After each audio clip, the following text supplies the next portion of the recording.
آج ہم سورہ فتح شروع کریں گے۔ سورہ فتح کا پہلا رکوع اور 26ویں پارے کا رکوع نمبر 9۔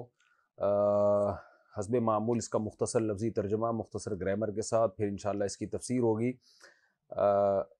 ویسے تو میرا معمول یہ ہے کہ پہلے میں لفظی ترجمہ کرتا ہوں، پھر سورت کے بارے میں بتاتا ہوں کہ اس کا شان نزول وغیرہ کیا ہے، لیکن مجھے خیال ہوا کہ پہلے بتا دیا جائے تو زیادہ اچھا ہے، تاکہ لوگوں کو دلچسپی ہو کہ بھئی اس سورت کے خاص مضامین ہیں کیا۔ ہر سورت کا شان نزول ہوتا بھی نہیں ہے، لیکن بعض صورتوں کو ایک شان نزول ہوتا ہے، ان کو سمجھنے کے لیے اس سیاق و سباق سے وابستہ ہونا ضروری ہوتا ہے۔ دیکھیں، نبی صلی اللہ علیہ وسلم کو خواب آیا کہ آپ صلی اللہ علیہ وسلم صحابہ کرام کے ساتھ عمرہ کر رہے ہیں۔ آپ نے صحابہ کو خواب بتا دیا، لیکن خواب میں یہ نہیں بتایا تھا کہ یہ عمرہ کب ہوگا، اس سال ہوگا یا اگلے سال ہوگا۔ اب ظاہر ہے مکہ چھوڑ کر آئے تھے، صحابہ کرام میں مہاجرین کی بہت بڑی تعداد تھی، ان کو بیت اللہ سے ایک دلچسپی تھی اور وہ چاہتے تھے کہ بیت اللہ کی زیارت کریں، ہم عمرہ کریں۔ تو نبی صلی اللہ علیہ وسلم نے جب بتایا کہ مجھے خواب آیا، تو صحابہ شدت شوق سے فوراً تیار ہو گئے کہ بس آپ کا خواب تو سچا ہے، ابھی ہم فوراً عمرہ کرنے جائیں گے۔ بیت اللہ سے محبت کا تقاضا بھی یہی تھا، آپ صلی اللہ علیہ وسلم نے بھی ارادہ کیا ٹھیک ہے۔ تو 1400 کے قریب حضرات کو لے کے، یعنی تقریباً 1500 افراد کو لے کے آپ صلی اللہ علیہ وسلم عمرے کے ارادے سے نکلے، اور جو ہدیے کے جانور ہوتے ہیں، یعنی جو جانور عمرے میں شکرانے کے طور پر ذبح کیے جاتے ہیں، وہ جانور بھی آپ صلی اللہ علیہ وسلم ساتھ لے کے نکلے۔ بعض دفعہ دم واجب ہو جاتا ہے نا، تو اس میں جانور ذبح کرنا بطور دم کے واجب ہو جاتا ہے۔ اچھا، اس کو دم شکر نہیں کہتے، میں نے غلط تعبیر کی، دم شکر اور ہے اور یہ دم اور ہے۔ خیر، تو ہدیے کے جانور بھی ساتھ لے کے چلے گئے آپ صلی اللہ علیہ وسلم، اور احرام باندھ لیا مدینہ میں، اس مقام سے جہاں سے آج آپ کو معلوم ہے کہ وہاں سے احرام کے بغیر گزرنا جائز نہیں ہے اگر کوئی مکہ کے ارادے سے جاتا ہے۔ احرام باندھ کے آپ صلی اللہ علیہ وسلم نکلے، بہت لمبا سفر تھا، مکہ سے مدینہ اچھا خاصا فاصلہ ہے۔ تو جب آپ حدیبیہ کے مقام پہ پہنچے تو مشرکین نے آپ کو آنے سے منع کر دیا۔ آپ صلی اللہ علیہ وسلم نے قاصد کو بھیجا اور کہا کہ بھائی مشرکین مکہ کو بتاؤ، جیسے دوسری قومیں عمرہ کرنے آتی ہیں ہم بھی عمرہ کرنے آئے ہیں۔ یعنی عربوں میں رواج تھا کہ بھی جو بیت اللہ کی زیارت کے لیے آتا تھا اس کو نہیں روکتے تھے، وہ عرب کے مختلف قبائل مختلف جگہوں سے آیا کرتے تھے، لیکن نبی صلی اللہ علیہ وسلم سے چونکہ صحابہ کرام سے مشرکین مکہ کی دشمنی چل رہی تھی، انہوں نے روک دیا۔ آپ صلی اللہ علیہ وسلم نے قاصد بھیجا اور ان کو بتانے کے لیے کہ بھئی ہمارا تم سے لڑنے کا کوئی ارادہ نہیں ہے، ہمارا تم سے ایگریمنٹ ہے کہ ہم لڑائی نہیں کریں گے اور ہم طواف کر کے عمرہ کر کے واپس چلے جائیں گے۔ لیکن کوئی رسپانس نہیں ملا قاصد کے بھیجنے کے باوجود، تو اس لیے نبی صلی اللہ علیہ وسلم نے حضرت عثمان کو بھیجا، کیونکہ حضرت عثمان کی ایک ویلیو تھی، ایک شخصیت تھے حضرت عثمان، زمانے جاہلیت میں بھی ان کا بڑا احترام تھا، بہت بڑے تاجر تھے اور خاندانی نسبی شرف دونوں چیزیں حاصل تھیں، مالی شرف بھی حاصل تھا۔ تو جب سیدنا عثمان رضی اللہ تعالیٰ عنہ کو نبی نے بھیجا تو مشرکین نے آپ کو روک لیا۔ آپ صلی اللہ علیہ وسلم نے حضرت عثمان سے یہ بھی فرمایا تھا کہ جو مکہ میں مظلوم مسلمان ہیں، عورتیں ہیں، بچے ہیں اور جو بھی مظلوم مرد ہیں، ان کو تسلی بھی دے دینا کہ عنقریب اللہ تعالیٰ تمہارے غموں کو دور کرنے والا ہے اور مکہ انشاءاللہ فتح ہو جائے گا اور اللہ تعالیٰ تمہیں ظلم سے نجات دے دے گا، ان کو تسلی بھی دے دینا۔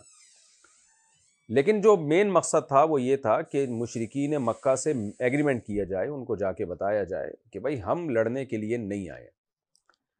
مشرکین نے حضرت عثمان کو روک لیا، حضرت عثمان کے آنے میں تاخیر ہوئی۔ آپ کو پتہ ہے ایسے موقع پہ پروپیگنڈے کیے جاتے ہیں، بہت سینسیٹیو معاملہ ہوتا ہے۔ پروپیگنڈا یہ ہو گیا کہ جی حضرت عثمان کو تو مشرکین نے قتل کر دیا، معاذ اللہ شہید کر دیا ہے۔ تو ایک صحابہ میں ایک جنگ کی ایک لہر دوڑ گئی کہ بھائی یہ تو ہے، یہ تو ہم نہیں چھوڑیں گے ان کو۔ اب ظاہر ہے 1400 اصحاب تھے اور مکہ والے تو بہت زیادہ تعداد میں تھے، اسباب کی دنیا میں لڑنا ممکن نہیں تھا، لیکن اتنا غیظ و غضب تھا صحابہ کرام میں، اور خود نبی صلی اللہ علیہ وسلم کو اتنا غضب، آپ صلی اللہ علیہ وسلم غضبناک ہوئے، کیونکہ یہ عرب کے کلچر کے بھی خلاف تھا کہ سفیر کو کبھی بھی دنیا میں کوئی قتل نہیں کرتا۔ جو بھی مذاکرات کے لیے جاتے ہیں نا سفارا وغیرہ، اس کو دنیا میں ہمیشہ سے رواج رہا ہے بھائی، اس کا قتل کا مطلب تو یہ کہ آپ پر اب آئندہ کے لیے اعتماد ہی کوئی نہیں کر سکتا۔ خیر نبی صلی اللہ علیہ وسلم نے صحابہ کرام سے بیعت لینا شروع کی، اور 1400 اصحاب رسول نے آپ صلی اللہ علیہ وسلم کے ہاتھ پہ بیعت کی ہے کہ ہم اس وقت تک لڑیں گے جب تک خون کا ایک قطرہ بھی ہمارے جسم میں موجود ہے، اس وقت تک ہم لڑتے رہیں گے۔ اب یہ کنفرم نہیں تھا کہ واقعی حضرت عثمان کو شہید کیا گیا ہے یا نہیں کیا گیا، کنفرم نہیں تھا۔ تو آپ صلی اللہ علیہ وسلم نے سوچا کہ اگر وہ زندہ ہوئے، حضرت عثمان زندہ نکلے، تو ان کو کتنا افسوس ہوگا کہ ایسی مبارک بیعت جس میں سارے صحابہ جو بھی اس وقت موجود تھے وہ نبی کے ہاتھ پہ موت پہ بیعت کر رہے ہیں، تو عثمان تو اس بیعت سے کبھی بھی پیچھے نہیں رہتے۔ تو اس لیے آپ صلی اللہ علیہ وسلم نے اپنا دایاں ہاتھ اوپر رکھا اور بایاں ہاتھ نیچے، اور فرمایا کہ یہ عثمان کا ہاتھ ہے، اور ایسے ہی حضرت عثمان کی طرف سے آپ نے اپنے آپ سے بیعت فرمائی۔ یہ بہت بڑی فضیلت ہے حضرت عثمان کی، فضائل میں کچھ نہ ہو تو یہ ایک حدیث ہی بہت بڑی فضیلت ہے، ورنہ تو ویسے حضرت عثمان کے فضائل سے تو احادیث بھری ہوئی ہیں۔ بعد میں یہ خبر جھوٹی ثابت ہو گئی کہ بھئی حضرت عثمان کو شہید نہیں کیا گیا، اور حضرت عثمان بخیر و عافیت واپس آ گئے۔ اچھا، یہاں ایک دلچسپ واقعہ بھی آپ کو سناؤں، تفسیر سے اس کا تعلق نہیں ہے۔ حضرت عثمان کی جو ازار تھا نا وہ اوپر تھا ٹخنوں سے، تو مشرکین نے مذاق اڑایا آپ کا، تو حضرت عثمان نے کیا فرمایا کہ ہم تمہارے کہنے پر اپنے نبی کے طریقے کو نہیں چھوڑ سکتے، تمہارے مذاق اڑانے سے یا تمہارے استہزاء سے۔ یہ میں اس لیے عرض کر رہا ہوں کہ آج کل یہ بھی ایک دیندار مذہبی لوگوں میں بھی ایک بیماری آ گئی ہے۔ کوئی عذر ہو تو ایک الگ بات ہے، نارملی آپ اپنے ازار کو ٹخنوں سے نیچے نہیں رکھ سکتے۔ آپ نے ڈاکٹر ذاکر نائک کو دیکھا ہوگا، پینٹ پہنتے ہیں لیکن فولڈ کر لیتے ہیں وہ، تو یہ شریعت کا حکم ہے۔ حضرت عثمان کا بھی انہوں نے مذاق اڑایا تھا۔ خیر، تو حضرت عثمان رضی اللہ تعالیٰ عنہ نے فرمایا کہ جب واپس آئے تو آپ صلی اللہ علیہ وسلم نے سب صحابہ میں ایک جوش تھا، تو مشرکین آئے مذاکرات کے لیے، اور پھر صلح حدیبیہ ہوئی۔ صلح حدیبیہ میں شرطیں صورتاً ظاہراً سارے مسلمانوں کے خلاف تھیں، تو صحابہ کرام کے لیے پر یہ صلح کو قبول کرنا بہت شاق گزر رہا تھا، لیکن آپ صلی اللہ علیہ وسلم نے صلح کی، کیونکہ آپ کے پیش نظر بڑی حکمتیں تھیں کہ کسی طرح سے جنگ بندی ہو، اور ظاہر ہے صلح جو ہے نا کچھ اپنے حقوق سے دستبردار ہو کے ہوتی ہے۔ جب بھی آپ جنگ کو بند کرنا چاہتے ہیں تو کچھ اپنے حقوق بھی چھوڑنے پڑتے ہیں۔ دنیا میں ہمیشہ صلح کا یہی طریقہ ہے، صلح کبھی بھی ایسے نہیں ہوتی کہ ساری باتیں آپ کی مانی جائیں گی۔ ان میں بڑی شرط یہ تھی کہ اس سال آپ عمرہ نہیں کریں گے، آپ واپس جائیں گے۔ اب یہ شرط بہت صحابہ پہ شاق تھی، کیونکہ عمرے کا احرام باندھ چکے تھے۔ احرام کو عمرہ یہ ایسے ہی ہے جیسے نماز کی نیت باندھ لی اور بیچ میں آپ کو حکم دیا جا رہا ہے کہ نماز توڑو آپ، تو آپ کیا کہو گے بھائی مجھے، یعنی آپ کی کوشش ہوگی مختصر نماز کر لو، جلدی جلدی پڑھ لیں، مختصر پڑھ لیں، لیکن توڑنا، یہ نیت باندھنے کے بعد یہ ایک اس کو یعنی یہ انسان کی طبیعت پہ گراں گزرتا ہے یہ عمل، اور بلا ضرورت یہ جائز بھی نہیں ہے۔ تو صحابہ کے دل پہ بہت شاق گزرا کہ ہم نے احرام باندھا ہوا ہے، ہم ہدیے لے کے چل رہے ہیں، اور ہم کیسے عمرہ جو ہے ان نالائقوں کے کہنے پر، ان مشرکوں کے کہنے پر ہم احرام اتار دیں، یہ نہیں ہو سکتا۔ بہرحال نبی صلی اللہ علیہ وسلم نے ان کی شرطوں کو قبول کیا۔ اس میں ایک معاہدہ بھی تھا کہ 10 سال تک کوئی لڑائی نہیں ہوگی، یعنی نہ مشرکین مدینہ پہ حملہ کریں گے، نہ مسلمان مکہ پہ حملہ کریں گے، کوئی لڑائی نہیں ہوگی۔ پھر آپ صلی اللہ علیہ وسلم نے ایک معاہدہ یہ بھی کیا، کچھ اپنی باتیں بھی منوائیں کہ بھئی آپ نے اگر ہماری کسی قبیلے سے لڑائی ہوتی ہے نا تو آپ نے اس کا ساتھ نہیں دینا۔ کسی بھی قبیلے سے ہماری لڑائی ہوتی ہے تو مشرکین ساتھ نہیں دیں گے، جنگ بندی کا مطلب ہمارا آپ سے کوئی اب 10 سال تک لڑائی بھڑائی نہیں ہے۔ مشرکین نے اس پہ ایگری ہو گئے وہ، اور وہاں سے کوئی آئے گا مسلمانوں کے پاس تو مسلمان اس کو کافروں کے حوالے کر دیں گے، مشرکین مکہ کے حوالے کریں گے، اور اگر یہاں سے کوئی معاذ اللہ مرتد ہو کے مکہ چلا گیا تو مکہ والے اسے مسلمانوں کے حوالے نہیں کریں گے۔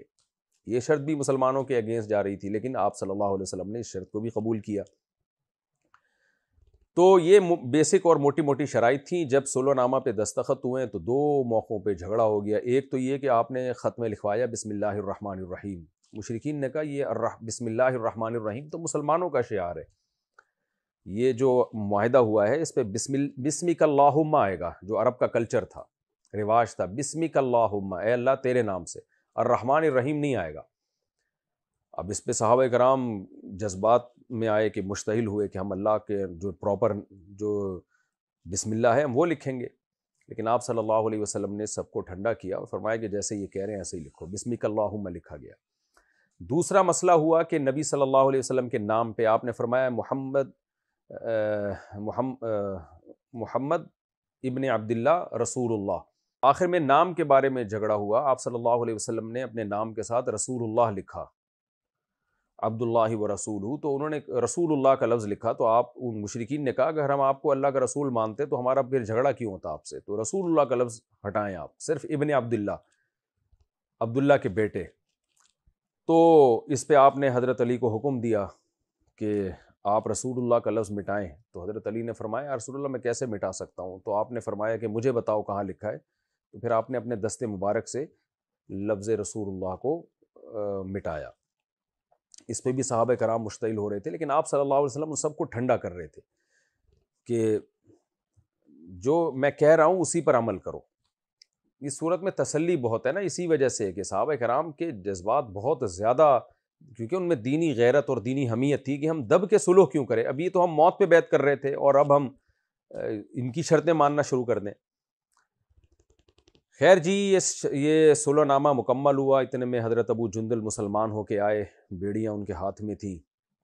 لیکن نبی صلی اللہ علیہ وسلم نے آپ نے ان کو واپس کر دیا مشرکین مکہ کے حوالے۔ حضرت ابو جندل نے فرمایا یا رسول اللہ آپ ان کے حوالے مجھے کر رہے ہیں، لیکن معاہدہ ہو چکا تھا، اگرچہ اس پہ سائن نہیں ہوئے تھے، ابھی دستخط نہیں ہوئے تھے، مہر نہیں لگی تھی، اس کے باوجود آپ صلی اللہ علیہ وسلم نے زبانی معاہدے کی پابندی کی۔ تو جب یہ معاہدہ کمپلیٹ ہوا ہے، اب احرام سے کیسے نکلیں، اللہ نے حکم دیا کہ جانور ذبح کر دو۔ شرعی طور پر مسئلہ یہی ہے، اسی حدیث سے پتہ چلا ہمیں کہ اگر آپ حج یا عمرہ کرتے ہیں اور کوئی بیماری کی وجہ سے آپ کو ٹائم سے پہلے احرام کھولنا پڑ جائے، اس کا طریقہ پھر شرعاً یہی ہے کہ آپ احرام کھول دیں اور جانور ذبح کر دیں۔ آپ یہ ایک دم کے طور پر ہوگا، کفارے کے طور پر ہوگا، تو ایسی صورت میں آپ پر عمرے کی قضا واجب ہے اور وہ جو احرام سے نکلنے کی تلافی جانور ذبح کرنے سے ہو جائے گی۔ آپ صلی اللہ علیہ وسلم نے حلق کا حکم دیا صحابہ کرام کو کہ بھئی احرام سے باہر نکلو، حلق کرو، تو کوئی حلق کر نہیں رہا تھا۔ آپ کی زوجہ حضرت صفیہ نے مشورہ دیا کہ یا رسول اللہ آپ خود حلق کر لیں، صحابہ آپ کو دیکھ کے حلق کر لیں گے، تو آپ صلی اللہ علیہ وسلم نے خود سے حلق کیا، صحابہ نے پھر آپ کو دیکھ کے حلق کرنا شروع کر دیا۔ بہت لمبا واقعہ صلح حدیبیہ کا، میری کوشش ہوتی ہے کہ تفسیر میں صرف اس پہلو کو بتاؤں جو اس تفسیر سے یعنی قرآن کی صورت سمجھنے میں آپ کو معاون اور مددگار بنے، ورنہ اس پہ علماء کی اسپیچز بھی موجود ہیں، تقریریں بھی موجود ہیں، کتابیں بھی ہیں، احادیث بھی ہیں، خود میرے لیکچرز میں بھی دوسرے مقامات پر آپ کو اس کی کافی ڈیٹیل مل جائے گی۔ فی الحال میں اس واقعے کو یہیں تک بند کرتا ہوں۔ نبی صلی اللہ علیہ وسلم واپس آ گئے، یہ 6 ہجری کا واقعہ تھا، 6 ہجری ذی قعدہ۔ جب واپس آئے اب سکون ہو گیا، تو آپ صلی اللہ علیہ وسلم نے 7 ہجری محرم میں خیبر پہ حملہ کر دیا، جو یہودیوں کا ایک شہر تھا چھوٹا سا، بہت سارے یہودی رہا کرتے تھے۔ تو اب یہ اطمینان ہو گیا کہ ہم اگر یہودیوں پہ حملہ کرتے ہیں تو، کیونکہ یہودی بار بار معاہدوں کی خلاف ورزی کرتے تھے، تو اطمینان ہو گیا مشرکین کی طرف سے کہ وہ اب حملہ نہیں کریں گے، وہ ان کی مدد نہیں کریں گے۔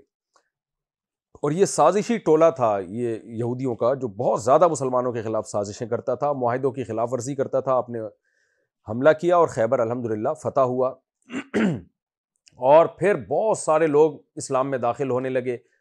اس جنگ بندی کا فائدہ یہ ہوا کہ آپ کو دعوت اور تبلیغ کا موقع مل گیا، کیونکہ آپ صلی اللہ علیہ وسلم اسلام کی دعوت دیتے تھے، ادھر سے مشرکین کے حملے شروع ہو جاتے تھے، ادھر سے غزوہ خندق ہو گئی، چاروں طرف سے مشرکین نے گھیر لیا، تو جو دعوت کا کام تھا نا اس میں یہ چیزیں رکاوٹ بن رہی تھیں۔ اب آپ صلی اللہ علیہ وسلم کو موقع مل گیا کہ اب آپ دعوت کا کام کریں۔ آپ نے مختلف ملکوں کے بادشاہوں کے نام خطوط لکھے اور عرب کے قبائل کو دعوت دی، اور بہت سارے لوگ اسلام میں داخل ہونا شروع ہو گئے۔ خاص طور پہ خیبر فتح ہونے کے بعد اب یہودیوں کا زور بھی کافی حد تک کم ہو چکا تھا۔ سورہ توبہ میں نے اس کی ڈیٹیل بتائی، آپ وہ لیکچر دوبارہ سن سکتے ہیں کہ مشرکین مکہ نے پھر مسلمانوں کے خلاف کسی قبیلے کی مدد کی اور صلح حدیبیہ کو خود انہوں نے توڑ دیا۔ اب صلح حدیبیہ مشرکین نے ہی توڑ دیا، جو صلح ہوئی تھی وہ توڑ دی اور معاہدہ توڑ دیا، تو پھر آپ صلی اللہ علیہ وسلم کے لیے جائز ہو گیا کہ اب آپ مکہ پہ حملہ کریں۔